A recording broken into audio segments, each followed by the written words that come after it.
topic is about pre-approval versus pre-qualification. Pre-approval, I would suggest go straight to that.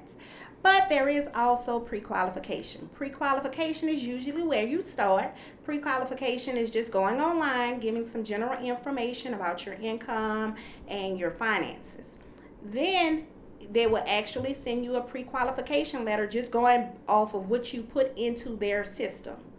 Pre-approval is underwriting, looking over everything, saying that you are pre-approved for a certain amount, and they actually lock you into a rate, and at that point you are pre-approved.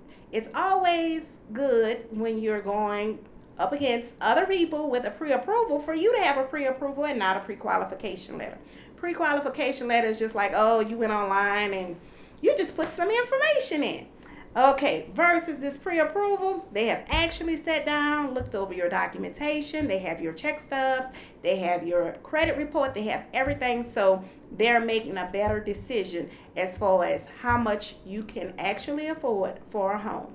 So, would I say get pre-qualified or pre-approved? If you ask me, pre-approval is the way to go. Okay, I know a lot of you all might have some questions.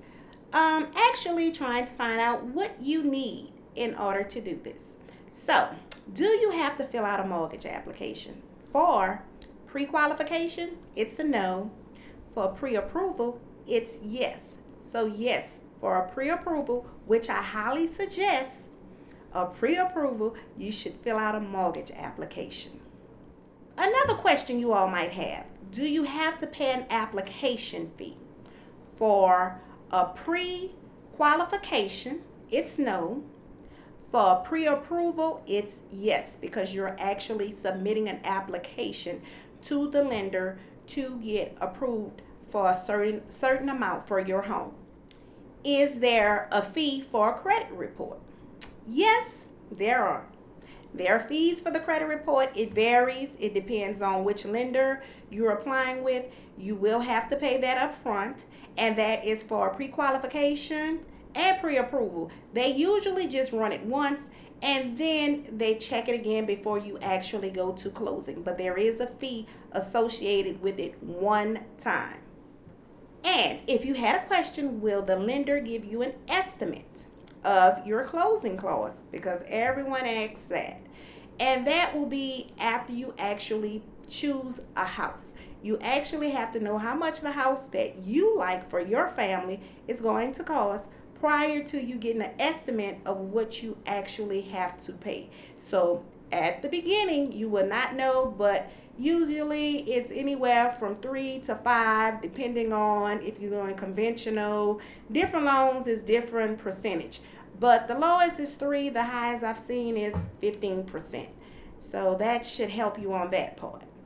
Okay, your next question might be about lender interest rates. Okay, your interest rate is something that comes from the market. So if your interest rate today might be 5%, but if you don't close to next week, it might be 7%. So it fluctuates up and down. So that will not actually be locked in when you put in an application to get a pre-approval. And it's definitely not locked in when you do a pre-qualification. So don't let that information that I just gave you go down the zinc.